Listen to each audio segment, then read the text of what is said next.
అంటే మీరు చెప్పిన అమలు చేస్తే మీకు హాస్పిటల్ దాకా రావాల్సిన అవసరం లేదు. So that is what we want. We can contribute the nation. మన కంట్రీ గ్రోత్ అవుతుంది.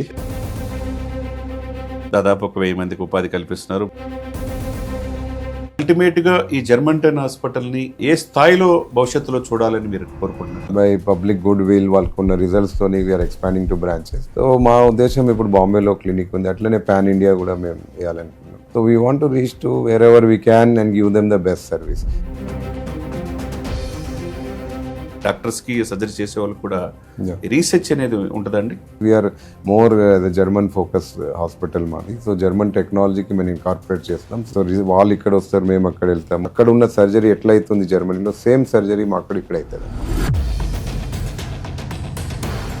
అంటే ఇక తల నుంచి కింద అరికాల వరకు ఏ ప్రాబ్లం వచ్చినా జర్మంటన్ హాస్పిటల్కి వస్తే సాల్వ్ అయిద్దంటారు? డెఫినెట్గా అండి.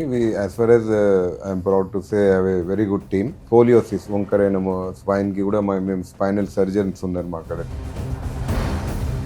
మీరు ఎంతో కాలం సుదీర్ఘ అనుబంధం కాబట్టి ఈ ఆస్టియోపోరోసిస్ అనే కేసులు ఎక్కువ వస్తుంటాయి. ఏ వయసులో వాళ్ళకి ఎక్కువగా మనం మీరు చూస్తూ ఉంటారు? ఆస్టియోపోరోసిస్ అనేది ఒక సైలెంట్ డిజీజ్. అంటే చాలా మందికి ఆస్టియోపోరోసిస్ తెలియదు వచ్చిందని బాడీలో. జర్మంటన్ hospital pioneers in world class orthopedic cardiology and multi specialty care. Top 3 in Hyderabad, top 10 in South India. Attapur, Hyderabad. Welcome to Suman TV. అనతి కాలంలోనే ఒక హాస్పిటల్ని సక్సెస్కి చిరునామాగా తీర్చిదిద్దిన వ్యక్తి మనతో పాటు ఉన్నారు. ఆ వ్యక్తి ఎవరో కాదు, రాష్ట్రపతి అవార్డు గ్రహీత డాక్టర్ మీర్ జవాద్ జార్ఖాన్ గారు. Welcome sir. నమస్తే చంద్ర గారు. అత్తాపూర్లో 250 బెడ్స్, ఒక ఆర్థోపెడిక్ నుంచి మల్టీ స్పెషాలిటీ సూపర్ స్పెషాలిటీ హాస్పిటల్గా అత్యంత అధునాతనమైన ఎక్విప్మెంట్స్ వచ్చేసినాయి. దీంతోపాటు రోబోటిక్ కూడా మీ దగ్గరకు వచ్చింది. ఈ రోబోటిక్లో డాక్టర్స్కి సర్జరీ చేసే వాళ్ళు కూడా రీసెర్చ్ అనేది ఉంటుందండి? డెఫినెట్ అండి. As a doctor orthopaedic always upgrade చేసుకుంటూ ఉండాలా. It's a continuation of process. నేను I go to Germany, participate in the research there. మీ గ్రూప్ ఆఫ్ కొంతమంది డాక్టర్స్ మీ దగ్గర తీసుకెళ్తుంటారా? Yeah, we are planning for that. So నేను ఇప్పుడు అక్కడ ఉన్న వాళ్ళు కూడా ఇక్కడ వచ్చి మాది, because we are more the German focus hospital మాది. సో జర్మన్ టెక్నాలజీకి మేము ఇన్కార్పొరేట్ చేస్తాం. So we are continuous research with Germany. So వాళ్ళు ఇక్కడ వస్తారు, మేము అక్కడ వెళ్తాము. I go there and whatever technological advancement జర్మనీలో అవుతున్నాయి, దానికి మేము ఇక్కడ we try to bring that technology here and the same systems. అక్కడ ఉన్న సర్జరీ ఎట్లా అవుతుంది జర్మనీలో, సేమ్ సర్జరీ మా అక్కడ ఇక్కడ అవుతుంది. దట్ ఈస్ ద రీజన్ ఇప్పుడు foreign patients from other countries instead of going to Germany they can come to Hyderabad to German. ఖర్చు బాగా భరించలేరు. 5 to 6 times ఎక్కువ అవుతుంది అక్కడ. సో అదే we're doing at 6 times lesser cost in India. The same surgery and same implants kuda, and we can beat advanced countries also. Really great sir, doctor గారు. చాలా countries లో మన ఇండియన్ డాక్టర్స్ ఉన్నారు. అటువంటిది మీరు జర్మనీ వెళ్ళి ఆ టెక్నాలజీని అందిపుచ్చుకొని ఈ దేశానికి ముఖ్యంగా హైదరాబాద్ పరిసర ప్రాంత ప్రజలకి సేవ చేయాలనుకోవటం చాలా గ్రేట్ అండి. అల్టిమేట్గా ఈ జర్మంటన్ హాస్పిటల్ని ఏ స్థాయిలో భవిష్యత్తులో చూడాలని మీరు కోరుకుంటున్నారండి? మేము ఇప్పుడు జర్మంటన్కి ఇక్కడ ఆర్గానికల్గా గ్రో అవుతున్నాం. బై పబ్లిక్ గుడ్ విల్ వాళ్ళకున్న రిజల్ట్స్ తోని we're expanding to branches. So మా ఉద్దేశం ఇప్పుడు బాంబేలో క్లినిక్ ఉంది, అట్లనే పాన్ ఇండియా కూడా మేము వేయాలనుకున్నాం. So we want to reach to wherever we can and give them the best service and to the people with the best technology, best team of doctors at affordable price and with a human approach, with trust. So ఒక trust philosophy, so that అటువంటిది మళ్ళీ ఆ పబ్లిక్లో అనేది doctor మీద మళ్ళీ trust తీసుకురావాలా. This trust అనేది చాలా ఇప్పుడు పోతుంది. మీరు రీసెంట్ కాలంలో చూస్తున్నాం చాలా మంది హాస్పిటల్స్ డాక్టర్స్ మీద. సో ఆ ట్రస్ట్ అనేది doctors should strive hard to bring that trust back to the patients. So మేము దాని గురించి మీరు పేషెంట్కి కంప్లీట్గా మీరు ట్రీట్మెంట్ ఎక్స్ప్లెయిన్ చేయడం, వాళ్ళ ప్రాబ్లమ్ ఎక్స్ప్లెయిన్ చేయడం, కాంప్లికేషన్స్ ఎక్స్ప్లెయిన్ చేయడం. There is some cost to the treatment involve definitely, but we're trying to reduce the cost. ఇప్పుడు నీ ఇంప్లాంట్ కాస్ట్ కానీ సర్జరీ కాస్ట్ కొంచెం ఉంటుంది, బట్ బేసిక్గా since a private hospital has to bear that cost without any funding from external sources. So మేము ఆ కాస్ట్కి minimize చేస్తున్నాం. And as far as possible insurance sector కూడా దీనికి ముందుకు వచ్చి అందరికీ ఇన్సూరెన్స్ ఉంటే చాలా మంచిది. It's like investment. ఇన్సూరెన్స్ అనేది మీరు ఒక ఇన్వెస్ట్మెంట్ లాగా ట్రీట్ చేసి అందరు ఇన్సూరెన్స్ తీసుకుంటే, అన్ని రకాల insurance facilities, yeah we have all insurance. So this health insurance అనేది చాలా మందికి ఇంకా లేదు.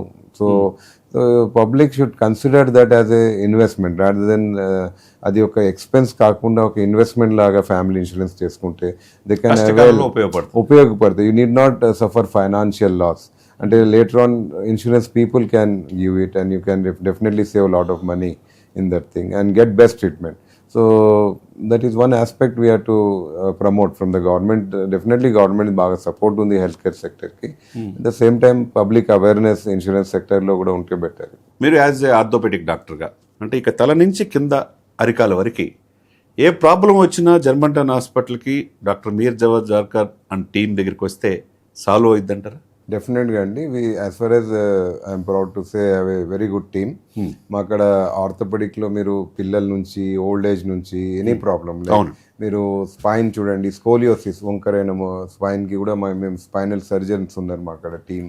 అట్లనే పీడియాట్రిక్ పిల్లల డిఫార్మిటీకి పీడియాట్రిక్ ఆర్థో డిపార్ట్మెంట్ ఉంది ఎక్స్క్లూజివ్ మా అక్కడ సపరేట్గా very senior most paediatric surgeons ఉన్నారు. Very good. సో ఆల్ పిల్లలకు ఉన్న సంబంధాలకి ఎనీ కైండ్ ఆఫ్ ప్రాబ్లమ్స్ అన్ని సాల్వ్ చేయొచ్చు. అట్లనే జేరియాటిక్ ఆర్థోపెడిక్ అనేది ఓల్డ్ ఏజ్ కి కూడా మేము ఒక డిపార్ట్మెంట్ పెడుతున్నాము. వాళ్ళకి మేము అక్కడ ఉన్న 2 కాన్సెప్ట్, ఒకటి పెయిన్ ఫ్రీ క్లబ్, ఒకటి జేరియాటిక్ వాళ్ళకి ఒక అసోసియేషన్ ఫామ్ చేయడం. బికాస్ ఓల్డ్ ఏజ్ పీపుల్ కూడా చాలా ప్రాబ్లమ్స్ ఆర్ కామన్. వాళ్ళ ప్రాపర్ గైడెన్స్ ఉండదు. చాలా వరకు ఫ్రాక్చర్స్ ప్రివెంట్ చేయొచ్చు ఓల్డ్ ఏజ్ లో. Simple measures, anti skid tiles, grab bars, wet floors పెట్టుకోకుండా ఇవన్నీ go a long way in preventing. అట్లనే చాలా మందికి ఇప్పుడు పిల్లలకు ఉన్న డిఫార్మిటీ అర్లీ రికగ్నైజ్ చేసుకుంటే దానికి మేము స్కూల్స్ క్యాంప్స్ కూడా చేస్తున్నాం విత్ పీడియాట్రిక్ ఆర్థో చాలా స్కూల్స్ లో. సో అర్లీ ఆ వయసులోనే ఒక అవగాహన తీసుకురావడం. ఎస్, మీకు అర్లీ స్టేజ్ నుంచి మీరు క్యూర్ చేసుకుంటే ఇప్పుడు బోవింగ్ అనేవి చిన్న పిల్లలకు కామన్. విటామిన్ డి డిఫిషియన్సీ వల్ల అవుతుంది, కామన్ కాజ్. అది కనుక్కొని విటామిన్ డి కరెక్ట్ చేస్తే ఆ బోలెక్స్ కరెక్ట్ అవుతాయి. సింపుల్ థింగ్ అది. ఇప్పుడు పేరెంట్స్ అది పిల్లలకి గుర్తుపట్టలేరు అప్పుడప్పుడు. So it is mandatory any చిన్న పిల్లలకు ఒకసారి ఆర్థోపెడిక్ చూయించుకోవాలా. So we are separate screening camps మేము పెడతాం దాన్ని కూడా. సో ఇది చిన్నపిల్లల నుంచి ఓల్డ్ ఏజ్ నుంచి యంగ్స్టర్స్లో ఉన్న స్పోర్ట్స్ ఇంజరీస్కి మాకు స్పోర్ట్స్ ఇంజరీ క్యాంప్ ఉంది. ఆర్థ్రోస్కోపీ సర్జరీస్కి మాకు అడ్వాన్స్ టెక్నాలజీస్ ఉంది. దాని వెంబడం అక్కడ knee replacement, robotic technology for joint replacements, and spinal non-operative, operative, hand department. అట్లనే we are having all departments in orthopedics. దీన్ని ఏ విధంగా మీరు ప్రికాషన్స్ జాగ్రత్తలు తీసుకోమని చెప్తారు మీ దగ్గరికి వచ్చే వాళ్ళకి? అందరికి first what is the problem, వాళ్ళకి ఈవెన్ అవేర్నెస్, వాళ్ళకి అవగాహన, వాళ్ళకు life style changes, diet, life style ఇవన్నీ చెప్పి proper posture training, proper sleep, ఇవన్నీ లైఫ్ స్టైల్ చేంజెస్ అనమాట. What kind of exercises benefit చేయాలి. ఇప్పుడు yoga is a very good for exercise. So we have different models అనమాట. Sports awareness camp, yoga clinics, ఇంకా rehab and life style clinics, ఇటువంటివి మేము దాంట్లో కూడా చాలా వర్క్ చేస్తున్నాం. అంటే అవేర్నెస్తోని public can get that awareness. Health camps, health walks చేస్తున్నాము. సో రీసెంట్గా we done a health marathon also to bring this awareness into the population to take care of their body, take care of their health. And joint health, spine health are very important. అంటే మీరు చెప్పిన అమలు చేస్తే మీకు hospital దాకా రావాల్సిన అవసరం. That will very good. You can contribute the nation. మన healthy nation. But any problem definite గా రావచ్చు. That is what we want to make. చాలా మంది తిమ్మిర్లు ఈ చేతులకి అదే తగ్గుద్దులు అని చెప్పేసి వదిలేస్తున్నారు. అలా వదిలేయటం వల్ల భవిష్యత్తు ఎలా ఉంటుంది అంటారు అటువంటి వాళ్ళకి? తిమ్మిరి రావడం అనేది చాలా కారణాలు ఉంటాయి. ఇప్పుడు చేతులకు తిమ్మిరులు వస్తుంది. It can come due to cervical spine problem వల్ల రావచ్చు, ఆర్ మీకు న్యూరలాజికల్ ప్రాబ్లం రావచ్చు. అది ఇట్స్ అబ్నార్మల్ థింగ్. తిమ్మిరి వస్తే మీరు డెఫినెట్ గా you have to consult a doctor, either neurologist or orthopaedic చూపించాలా.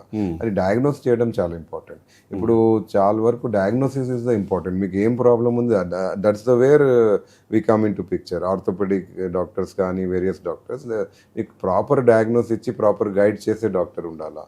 Only that is where you have to choose a proper doctor for yourself and get it treated. అంటే మీ ప్రాబ్లమ్కి suffer కాకుండా మీరు self treatment తీసుకోవడం correct కాదు. మీరు correct గైడెన్స్తో వెళ్తే you can get it treat. ఒక వ్యక్తి మీ దగ్గరికి వచ్చి, సార్ నా బాడీలో పార్ట్లు అన్ని కరెక్ట్గా ఉన్నాయా లేదా, కొద్దిగా టెస్ట్ చేయాలి, ఏ టెస్ట్ చేస్తే బాగుంటుందంటే మీరేం సజెస్ట్ చేస్తారు? నార్మల్గా ఇప్పుడు ఏమంటుంది, anybody can do a master health checkup అని ఉంటుంది. మాస్టర్ హెల్త్ చెకప్ అనేది is complete body checkup. Liver, kidney, heart checkup, simple ECG, ultrasound scan, ఒక ఎక్స్రే, ఇది మ్యాండేటరీ. ఇప్పుడు ఎనీబడి ఈజ్ అబౌవ్, ఇంతకుముందు 40 years అబౌవ్, ఇప్పుడు 30 years అబౌవ్ అంటున్నాం. After Covid you are seen lot of youngsters suffering from heart attacks. So ఆ blood test, master health checkup అందరు చేసుకోవడం మంచిదే. అంటే దానివల్ల బాడీలో పార్ట్లు సింపుల్ టెస్ట్ వల్ల మీరు చేసుకుంటే ఇట్స్ గుడ్ దట్ మీరు అది వన్స్ ఏ ఇయర్. ఈ ఓల్డ్ ఏజ్ ఇప్పుడు అబౌవ్ 50-60 అయితే డెఫినెట్గా వన్స్ ఏ ఇయర్ చేసుకోవాలి. అదే అట్లీస్ట్ వన్స్ ఇన్ 2-3 years చేసుకోవచ్చు. అది అవసరం కూడా. Yeah, prevention is better than cure always. Even cancers early detection is మీకు క్యూర్ చేయవచ్చు. So always prevention is better. దానికి మీరు టైం ఇవ్వాలా. You have to have that awareness. Give importance to your body.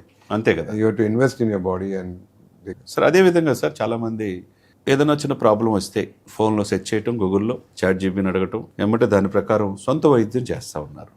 అది ఎంతవరకు కరెక్ట్ అని మీరు అనుకుంటున్నారు? ట్రీట్మెంట్ ఆన్లైన్ చూసి చేయడం కరెక్ట్ కాదు. ఫస్ట్ ఆఫ్ ఆల్ మీరు కరెక్ట్ డయాగ్నోస్ చేసుకోలేరు.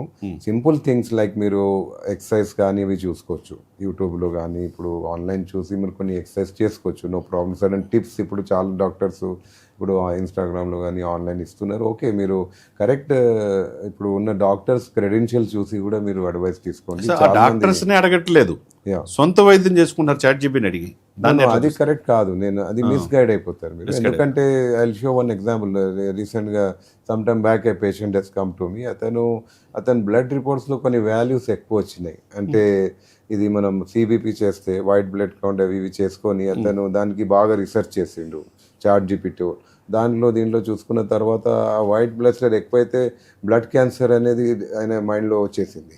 ఫిక్స్ చేసేసుకున్నట్లు వచ్చేసి ఇక కన్సల్ట్ అయితే అది ఏం కాదు, నార్మల్ ESR వేరియేషన్, చిన్న కోల్డ్కి వచ్చి మళ్ళీ నార్మల్ అయిపోయి. బట్ ఎంత రీసెర్చ్ చేసుకుంటే ఇది ఇట్లా ఉంటే ఇది అది వెళ్ళిపోయి ఆయన ఇది క్యాన్సర్ అయిపోయిందా కానీ ఆలోచించుకొని so it will cause severe stress. మీకు సఫరింగ్ ఫ్రమ్ మీకు ఒకసారి అదే డాక్టర్ మేము సింపుల్గా నార్మల్ వేరియేషన్కి మీరు ఏదో ఒకటి ఇమాజిన్ చేసే బదులు యూ టు కన్సల్ట్ డాక్టర్. మీరు చూసుకొని గైడెన్స్ తీసుకోవాలి. అంతా ఆన్లైన్ వల్ల కాదు. ఆ గైడెన్స్ తీసుకొని మీరు దానికి ఆ గైడ్ లైన్ ప్రకారం చెక్ చేసుకోండి. ఇన్ఫర్మేషన్ కానీ preventive measures, exercises. But information అనేది మెడికల్ ఇన్ఫర్మేషన్ మొత్తం ఆన్లైన్లో చూస్తే విల్ బి మిస్గైడ్ అవుతారు. So you can avail some guidance. మీరు గైడెన్స్ తీసుకొని దెన్ చూజ్ ఏ డాక్టర్కి లేకుండా మీరు డయాగ్నోస్ చేయలేరు. అదే సమయంలో సార్ ఈ మధ్యకాలంలో ఈ ప్రోటీన్ షేక్స్ విపరీతంగా నేను తీసుకొని బాగా ప్రోటీన్స్ తీసుకుంటున్నాను, నేను బాగా దృఢంగా ఉన్నానని నమ్మకంతో ఉంటున్నారు. దీన్ని మీరు ఎలా చూస్తారు? I'm not for protein. నేను ప్రోటీన్ షేక్స్కి ప్రో కాను. నార్మల్గా ఎనీ హ్యూమన్ బీయింగ్ రిక్వైర్మెంట్ ప్రోటీన్ది 1.8 to 2 grams per kg of body weight ఉంటుంది. సో ఇటువంటి ఈ రిక్వైర్మెంట్ అనేది నార్మల్గా మీకు మీరు ఇనే ఆహారంలో దొరికిపోతుంది. లైక్ ఇప్పుడు మీరు డైలీ తీసుకునే నాన్ వెజ్ అయితే ఎగ్, మీట్, వెజిటేరియన్ ఉంటే లెంటిల్స్, దాల్, పల్సెస్, దీంట్లో మీకు ఈ ప్రోటీన్ అనేది మీకు you can avail that kind of protein. So ఆ ప్రోటీన్ అనేది you can avail by proper diet. దానికి మీరు ఇది ప్రోటీన్ షేక్స్ అనేది ఇది marketing gimmick and they are lot of side effects. దాంట్లో ఉన్న recently found lot of artificial items. ఇది మీకు బాడీకి హార్మ్ చేస్తుంది. Always go for natural protein diet. అది మీకు న్యాచురల్ సోర్సెస్లోనే దొరికిపోతుంది and you can be healthier with that. Doctor గారు, ముఖ్యంగా ఈ మధ్య కోడిగుడ్లు రోజు 2 తినాలని చెప్పేసి చాలామంది చెప్తా ఉన్నారు. దీన్ని ఏ విధంగా మనం చూడాలి? డెఫినెట్లీ ఎగ్ అనేది చాలా very important source of protein, మన న్యూట్రియంట్స్. యాక్చువల్లీ నాన్ వెజిటేరియన్స్ ఉంటే మీకు ఆర్టిఫిషియల్ ప్రోటీన్ సప్లిమెంట్స్ ఇవి తీసుకునే అవసరం లేదు. నార్మల్గా డైలీ 2 eggs తింటే మీకు దానివల్ల లాభాలు ఏంటంటే ఒక్క ఎగ్లో 78 అప్రాక్సిమేట్ క్యాలరీస్ ఉంటాయి. దాంట్లో 6 grams protein, 5 grams fat, 0.6 grams carbohydrate ఉంటాయి. అండ్ దెన్ దానికి ఉన్న ఎగ్ ఓక్లో కోలిన్ అనేది ఒకటి. కోలిన్ బ్రెయిన్కి చాలా మంచిది, ఐస్కి మంచిది, xanthin, antioxidants, B12, vitamin D, ఇంకా ఇవన్నీ ఎగ్లో ఉంటాయి. చాలా 9 ఎసెన్షియల్ అమైనో యాసిడ్స్ ఉంటాయి. అట్లనే HDL కొలెస్ట్రాల్. HDL అనేది మంచి ఫ్యాట్, అది హార్ట్కి మంచిది. అన్ని విధానంగా చూస్తే ఎగ్లో చాలా న్యూట్రియంట్స్ రిచ్ ఫుడ్. అది డైలీ 2 eggs తీసుకోవడం హెల్త్కి చాలా బెనిఫిట్. అదేవిధంగా IT పీపుల్ ముఖ్యంగా ఈ బ్యాక్ పెయిన్ రావటం, వాళ్ళు మ్యాట్రిస్ వాడే దాంట్లో ఏమన్నా మార్పు తీసుకోవాలండి? యాక్చువల్ మ్యాట్రెస్ చూస్తే మీకు కాస్ట్లీ మ్యాట్రెస్ కొనాలని అట్లేం లేదు. మ్యాట్రెస్ అనేది ఫామ్ ఉండాలా, ఎక్కువ సాఫ్ట్ ఉండకూడదు, చాలా గట్టిగా కాదు, చాలా సాఫ్ట్. పండుకుంటే మీ బాడీ కౌంటర్కి అది షేప్ చేసుకోవాలి, బాడీ కౌంటర్కి అలైన్ కావాలా. సో నార్మల్గా ఎనీ గుడ్ మ్యాట్రెస్ ఆ కేటగిరీలో వస్తుంది. సో ప్రాపర్ పోచర్ అనేది ఇంపార్టెంట్. అంటే కాస్ట్లీ మ్యాట్రెస్ కాకుండా ప్రాపర్ పోస్చర్ మెయింటైన్ చేయాలి. అట్లనే సాఫ్ట్వేర్ వాళ్ళు చాలా సేపు కంటిన్యూస్గా కూర్చునే బదులు ఎవ్రీ 45 minutes వాళ్ళు కొంచెం వాక్ చేసి బ్యాక్ స్ట్రెచ్చింగ్ ఎక్సర్సైజ్ చేసుకుంటే వాళ్ళకి బ్యాక్ మజిల్ స్ట్రెంత్ అనేది వస్తుంది. బ్యాక్ స్ట్రెంథింగ్ ఉంటే మీకు డిస్క్ మీద బాడీ వెయిట్ పడదు అండ్ మీ స్పైన్ స్ట్రెంత్ ఉంటుంది. మీకు చాలా వరకు బ్యాక్ ప్రాబ్లమ్స్ అవాయిడ్ చేయవచ్చు. స్ట్రెచింగ్ ఎక్సర్సైజెస్, యోగా చేసుకోవచ్చు. In between sedentary lifestyle is next smoking. ఇప్పుడు అదే concept. Smoking and sedentary lifestyle both are equal. ఎక్కువసేపు కూర్చోవడం వల్ల చాలా జబ్బులకు కారణం అది. కరెక్ట్. ఎవ్రీ 1 hour కూడా మీరు కూర్చుంటే ఒక 5 minutes నిలబడి కొంచెం వాక్ చేస్తే every 1 hour that will give lot of strength to the muscle. Continuous కూర్చునే. అదేవిధంగా అండి, స్త్రీలు గర్భం దాల్చిన సమయంలో ముందు కావచ్చు, ఆ తర్వాత బిడ్డ పుట్టిన తర్వాత కావచ్చు, వాళ్ళు ఎదుర్కొనే సమస్యలు చాలా ఎక్కువగా అవుతున్నాయి రోజు రోజుకి. వాళ్ళు ఎటువంటి జాగ్రత్తలు తీసుకోవాలి? ఇప్పుడు మహిళలు చూస్తే వాళ్ళకి ప్రెగ్నెన్సీ ప్రాబ్లమ్స్ చాలా ఎక్కువ, స్పైనల్ ప్రాబ్లమ్స్ కూడా ఉంటాయి. దానికి స్పెషలైజ్డ్ మా అక్కడ డిపార్ట్మెంట్ కూడా ఉంది ట్రైనింగ్ ఇవ్వడానికి. How to take precautions during pregnancy, before pregnancy what kind of pelvic stretching exercise చేసుకోవాలా వాళ్ళు. సో వీఆర్ గివింగ్ దాని గురించి స్పెషలైజ్ ట్రైనింగ్. వాళ్ళకు it helps a lot tide over the pregnancy period and post ప్రెగ్నెన్సీలో కూడా వాళ్ళకి చాలా హెల్ప్ అవుతుంది. అట్లనే ఇప్పుడు ఓల్డ్ ఏజ్ మనకు ఇంట్లో ఉన్న మా parents, mothers, grandmothers, old age ఉన్న వాళ్ళకి, లేడీస్కి ఎస్పెషల్లీ వాళ్ళకి osteoporosis common. Post menopausal osteoporosis hormonal changes వల్ల above 50 post menopausal osteoporosis is a common thing. అంటే దానికి బోన్ డెన్సిటీ స్కాన్ చేసుకొని what is the osteoporosis level అని కనుక్కోవాలా. ఇంతకుముందు నేను already told about peak bone mass density. ఇది 30 yearsలో రీచ్ అవుతుంది. అంటే 30 years వరకు anybody can reach that by giving proper load bearing exercises, strength training చేసుకుంటే, ప్రాపర్ సన్లైట్, డయట్, ప్రోటీన్ వల్ల పీక్ బోన్ మాస్ డెన్సిటీ 30 yearsలో రీచ్ అవుతుంది. ఎవరికి ఆ 30 yearsలో బాగుంటాయి, even for ladies after 50 or 60లో కూడా వాళ్ళకి చాలా వరకు బోన్ డెన్సిటీ మెయింటైన్ ఉంటుంది. సో అది ఒక important point. So now whoever above 50 ఉంటే వాళ్ళు ఒకసారి బోన్ డెన్సిటీ స్కాన్ చేసుకుంటే, డెక్సా స్కాన్, దాంట్లో చాలా ఇన్ఫర్మేషన్ దొరుకుతుంది. ఈవెన్ మీకు protein content, mass content, body muscle mass, fat distribution, bone density అంతా కనుక్కోవచ్చు. దాన్ని బట్టి you have to correct that thing అనమాట. యూ హ్యావ్ టు కరెక్ట్ చేసే విధానాలు డయట్లో ప్రోటీన్ సప్లిమెంట్స్ ఎక్కువ చేసుకోవడము, తర్వాత exercise, load bearing exercise. Even older age, ఇప్పుడు మీ ఇంట్లో ఉన్న అబౌవ్ 70 years వాళ్ళు కూడా కొంచెం డంబుల్స్, అటు లైట్ లోడ్ బేరింగ్ ఎక్సర్సైజ్ అనమాట. లోడ్ అంటే ఓన్లీ వాకింగ్ వల్ల మీకు డెన్సిటీ రాదు, అది ఒక మిస్కన్సెప్షన్. అప్పుడు దానికి మీకు లోడ్ కావాలా. లోడ్ అంటే you have to do some strengthening exercise అనమాట. అంటే ఇప్పుడు ఓల్డ్ ఏజ్లో మీరు జిమ్ చేస్తున్నారు అని అది చాలామంది అనుకుంటారు, ఇదేంటి జిమ్ చేయమంటున్నారు, వెయిట్ ట్రైనింగ్ ఇప్పుడు ఈ ఏజ్లో.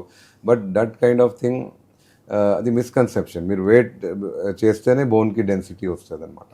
సో బోన్ డెన్సిటీ అనేది లోడ్ బేరింగ్ వల్ల వస్తుంది, వెయిట్ ట్రైనింగ్, అది ఒకటి. సెకండ్ థింగ్, ఆస్టియోపోరోసిస్ వల్ల హార్మోనల్ చేంజ్ వల్ల బాడీలో కొన్ని హార్మోన్స్ తగ్గిపోతాయి. So we're having parathyroid hormone therapy. ఇప్పుడు 6 monthsలో ఒక పారాథైరాయిడ్ హార్మోన్ షాట్స్ తీసుకుంటే వీఆర్ హ్యావింగ్ డెనుసోమాబ్ అటువంటి ఇంజెక్షన్స్ ఉండే 160 microgram 60 mg డెనుసోమాబ్ అని ఒక ఇంజెక్షన్ ఎవ్రీ 6 months 4 months తీసుకుంటే చాలా వరకు డెన్సిటీ పెరుగుతారు. సో ఇది వన్స్ ఇన్ 6 months ఇది డెఫినెట్లీ ప్రూవ్డ్. మీ దానికి ఇచ్చే ముందు కొంచెం పారామీటర్స్ ఉంటాయి, రీనల్ క్రియాటిన్ లెవెల్స్, లీవర్ టెస్ట్లు చేసుకుంటే ఇట్స్ వెరీ సేఫ్ థెరపీ. అదేవిధంగా డాక్టర్ గారు, మీరు ఎంతో కాలం సుదీర్ఘ అనుబంధం కాబట్టి ఈ ఆస్టియోపోరోసిస్ అనే కేసులు ఎక్కువ వస్తుంటాయి. ఏ వయసులో వాళ్ళకి ఎక్కువగా మీరు చూస్తూ ఉంటారు? ఆస్టియోపోరోసిస్ అనేది ఒక సైలెంట్ డిజీజ్. అంటే చాలా మందికి ఆస్టియోపోరోసిస్ తెలియదు వచ్చిందని బాడీలో. అండ్ ఈ ఆస్టియోపోరోసిస్కి రీసెంట్గా 2025 osteoporosis world health day concept they have already told that it's not acceptable అంటే in the today scenario, osteoporosis is not an acceptable thing. You can find out and treat it. So that is the చికిత్స తీసుకోవాల్సింది. చికిత్స తీసుకోవాలా, correct చేసుకోవాలి, అశ్రద్ధ చేయకూడదు. ఇప్పుడు osteoporosis example, ఇంట్లో ఉన్న పెద్దవాళ్ళకి ఎవరికైనా ఆస్టియోపోరోసిస్ ఉందంటే దానికి కనుక్కొని కరెక్ట్ చేసుకోవాలా. Because they are methods to correct. అది కరెక్ట్ చేసుకోకపోతే it gives a lot of stress to the family, because that is the cost of fractures. ఇప్పుడు మోర్ దెన్ 44% ఫ్రాక్చర్స్ కానీ 50% ఓల్డ్ ఏజ్లో ఉన్నది ఆస్టియోపోరోసిస్ వల్ల. అంటే చిన్న ఇంట్లో పడిపోయి fracture of hip is a common thing వాళ్ళకు. వన్స్ ఫ్రాక్చర్ అయిందంటే ఫ్యామిలీ మెంబర్స్కి ఫైనాన్షియల్ స్ట్రెస్, వాళ్ళకున్న డైలీ యాక్టివిటీ స్ట్రెస్, మళ్ళీ they might be having comorbidities. ఇప్పుడు పెద్దవాళ్ళకి వేరే ప్రాబ్లమ్స్ ఉందనుకోండి, కార్డియాక్ కానీ వేరే డయాబెటిక్స్, మళ్ళీ దానికి మనం సర్జరీ చేసి హిప్ బాల్ వేయాల్సి వస్తుంది వాళ్ళు compulsory. So they have to be bedridden or వాళ్ళకి హాస్పిటలైజ్ కావాలా. ఇవన్నీ బాధలు పడే బదులు మీరు ఆస్టియోపోరోసిస్ కరెక్ట్ చేసుకుంటే you can prevent that. Bone అంత తొందర ఫ్రాక్చర్ కాదు. So osteoporosis is a very definitely it's a silent disease. దానికి కనుక్కొని కరెక్ట్ చేయడం చాలా వరకు మీకు బెనిఫిట్ అవుతుంది. అందరికీ ఓల్డ్ ఏజ్ వాళ్ళకి, పోస్ట్ మెనోపాజల్ వాళ్ళకి యూ కెన్ ప్రివెంట్ ఫ్రాక్చర్స్. అదేవిధంగా డాక్టర్ గారు చివరిగా ఈ బోన్ డెన్సిటీ అనేది యాక్చువల్గా చూసుకుంటే మిగతా దేశాలతో పోలిస్తే మన వాతావరణ స్థితిగతులు కావచ్చు, ఏదైనా కావచ్చు, ఇక్కడ పాపులేషన్లో బోన్ డెన్సిటీ మిగతా కంట్రీస్లో చూస్తే కొద్దిగా తక్కువగా ఉంటుంది అనేది వినపడుతున్నమాట. దాన్ని మీరు ఏకీపిస్తారా? నో అట్లా ఏం లేదు. కంట్రీ వైజ్ బోన్ డెన్సిటీ అనేది ఎనీ కంట్రీలో bone density can be low, but ఉంటాయి. ఓన్లీ థింగ్ మన ఇట్ ఆర్ ద రీజన్. ఇప్పుడు వరల్డ్ ఆస్టియోపోరోసిస్ ఓన్లీ ఇండియా కాదు కదా, ఇట్స్ ఆల్ ఓవర్ వరల్డ్. అంతేగా, unacceptable. It's all over world phenomena అది. And people has to be aware. అందరు common అది. అంటే ఇట్లా చూస్తే మన ఇండియాలో vitamin D we are rich, we are sunlight is lot of. వేరే కంట్రీలో సన్లైట్ ఉండదు. We're much better than other countries. Only thing మన డైటరీ హ్యాబిట్స్, సెడెంటరీ హ్యాబిట్స్ లేకుండా ప్రాపర్ లోడ్ బేరింగ్ ఎక్సర్సైజెస్ ఇవి తీసుకుంటే అది కరెక్ట్ చేసుకోవచ్చు. That's nothing like that. Indians ఉన్న బోన్స్ మచ్ స్ట్రాంగర్. అంటే మీరు చెప్పినట్టు ఏకంగా మల్ల యోధులు, బాక్సింగ్ చాలా చాలా వరల్డ్ ఛాంపియన్స్ ఉన్నారు. ఛాంపియన్స్ ఉన్నారు డెఫినెట్ గా. అందులో కబడ్డీలో కూడా మనం ఛాంపియన్స్ అవుతారు. కబడ్డీ అంటే చాలా మజిల్ స్ట్రెంత్ ఉండాలి. తర్వాత కుస్తీ పోటీలు కూడా మన దేశంలో ఏమాత్రం తీసుకోరు. కోటి రామూర్తి గారు లాంటి హిస్టరీలో చూస్తున్నాము. అవునవునండి. అదేవిధంగా ఇక ఫైనల్ గా మీరు యువతకి, నేటి యువతకి దాదాపు 1,000 మందికి ఉపాధి కల్పిస్తున్నారు. భవిష్యత్తులో ఇంకా బ్రాంచెస్ భారతదేశ వ్యాప్తంగా పాన్ ఇండియా లెవెల్లో జర్మంటైన్ హాస్పిటల్ తీర్చి ముందుకు తీసుకెళ్లాలనుకుంటున్నారు. యువతకి మీరు ఇచ్చే సందేశం ఏంటంటే? యంగ్స్టర్స్ కి you have to take care of your health. మీరు stress avoid stress in your life and as far as do daily exercises apart from your study or profession. Have a healthy lifestyle. Healthy diet is very important. Avoid junk food. So go for the healthier food, proper sunlight, exercise, stress-free life, and this goes a long way. Maintain your health, and then whatever field you are, and you can always work with passion. You can achieve great things in any field. But take care of your health. Invest in your health also. చూశారు కదండి, మనకి దేవుడు ఎలా ఉంటారో తెలియదు. Doctor దగ్గరికి వెళ్తే అన్ని నయమవుతాయి, నయమైతే మరొక జన్మ అని భావిస్తూ ఉంటాం. అటువంటి డాక్టర్ మీర్ జవాద్ జార్ఖాన్ గారు ఈ దేశానికి సేవ చేయాలనే ఉద్దేశంతో జర్మనీలో వెళ్ళి ఇక్కడికి వచ్చి ఎఫర్డబుల్ ప్రైజ్లో ఇంత సేవలు చేస్తున్న హాస్పిటల్ మరొకటి లేదు అంటే అతిశయోక్తి కాదు. ఆర్థోపెడిక్ రంగంలో చాలా కీలకమైన డాక్టర్లు, ఈ దేశంలోనే ప్రఖ్యాతి చెందిన డాక్టర్లు, అవార్డ్స్ సాధించిన వాళ్ళు జర్మంటైన్ హాస్పిటల్తో అనుసంధానమై ఉన్నారు. తర్వాత ప్రతిదీ కూడా కమర్షియల్ కాకుండా సేవా దృక్పథంతో టు డూ సంథింగ్ అవర్ సొసైటీతో అనే భావనతో జర్మంటైన్ hospital founder doctor Mir Javad జార్ఖాన్ గారు అందిస్తున్నారు. కాబట్టి ఇంత అప్లాజ్ ప్రజల నుంచి వస్తుంది. మరి మరొక ఇంటర్వ్యూలో మళ్ళీ కలుద్దాం. Thank you. నమస్తే.